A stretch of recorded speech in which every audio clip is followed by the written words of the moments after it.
Chris Matthews. This is 8 News Now at 11.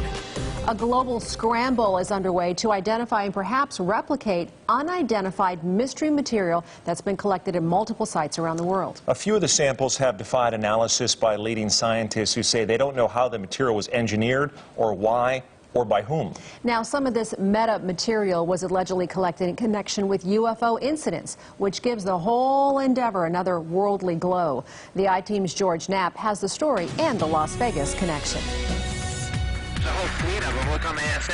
For years, the Pentagon secretly studied the seemingly impossible abilities of unknown craft captured in these military videos. Scientists now want to know if the materials used in these mystery aircraft allow them to do what they do. For years, one of the secret studies was carried out by BAAS, a Las Vegas operation hidden within Bigelow Aerospace. Documents first reported by the I-Team show that BAAS landed a contract with the DIA, and one of the objectives was to study so-called metamaterials, as well as futuristic technologies. It was a multi-layered bismuth and magnesium sample. Bismuth layers less than a human hair. Magnesium samples about 10 times the size of a human hair. Supposedly picked up in the crash retrieval of an advanced aerospace vehicle. Looks like it's been in a crash. In Las Vegas back in June, physicist Hal Puthoff came pretty close to saying that this weird wedge of metamaterial came from a crashed saucer, but he can't know for sure. Puthoff and his colleague Dr. Eric Davis are on the cutting edge of attempts to identify an assortment of bits and pieces that are seemingly beyond anything we can create. This one sample is engineered in layers thinner than microns through a process unknown on Earth and for a purpose we can only guess. Nowhere could we find any evidence that anybody ever made one of these.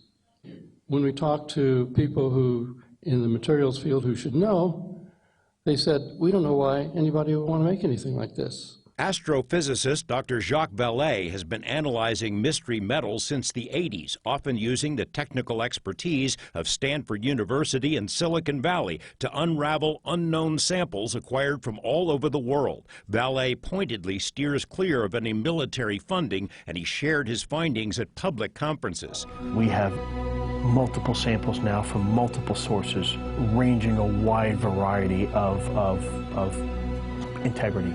These days, former intelligence officer Lou Elizondo helps to collect and protect unknown chunks for the To the Stars Academy. Before that, he ran ATIP, the Pentagon's secret UFO study, the same one which released the now famous videos. This summer, To the Stars launched ATOM, its own effort to find and study pieces of material that may have been stashed away for decades after being retrieved from the sites of close encounters. Elizondo says there are legitimate reasons why the military and now private groups are in a race to figure out these materials. What our internal efforts are to potentially, I'm not saying we're doing this, maybe replicate that technology or to reverse engineer that technology, right? Now you're getting into some sensitivities that you don't necessarily want everybody to be privy to. George Knapp, 8 News Now.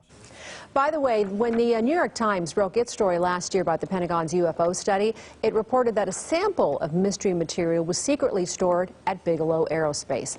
Managers of that program told the I-Team that while they're familiar with some of the metamaterial samples, none were ever stashed here in Las Vegas. If you would like to learn more about the various attempts to crack the mystery, we have additional links on our website at lasvegasnow.com. It would be Seinfeld's David Puddy, played by Patrick Warburton, who would deliver the ET-inspired answer, complete with a nod to the KLAS Channel 8 logo. All signs point to yes! You got a question? You ask the 8 Ball. All signs point to yes!